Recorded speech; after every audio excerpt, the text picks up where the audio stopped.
তো hello guys, আজকে ভিডিওটা হচ্ছে যাদের মোবাইল হ্যাক বা ল্যাগ স্লো করে তাদের জন্য। এই ভিডিওটা তুমি শেষ পর্যন্ত দেখো। ভিডিওটা দুটি কাজ দেবো, এই দুটি কাজ করে তোমার মোবাইল হ্যাক বা ল্যাগ স্লো করবে না।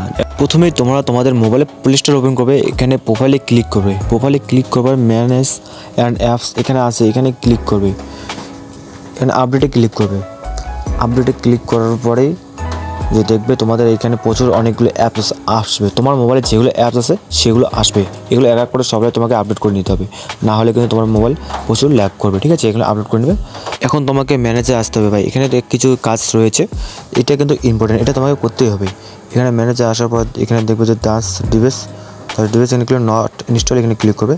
এখানে বোঝাতে যাচ্ছে না যে তুমি যেগুলো অ্যাপস ডাউনলোড করে ডিলিট করে দিয়েছো সেগুলো এখানে রয়েছে, এগুলো তুমি কিন্তু জানো না। তো এগুলো যেগুলো আছে তুমি এগুলো এক এক করে, যেগুলো ভাই দেখিয়েছি দেখো, এগুলো তোমাকে এক এক করে সবগুলোকে তোমার ডিলিট করে দিতে হবে ভাই। তুমি যে ডাউনলোড করে যখন মোবাইল থেকে ডিভাইস থেকে ডিলিট করে দাও, ওখানে কিন্তু ডিলিট হয় না। ঠিক আছে, এখানে আবার ডিলিট করতে হয়। তো ভিডিওটা ভালো লাগলে অবশ্যই লাইক কমেন্ট শেয়ার।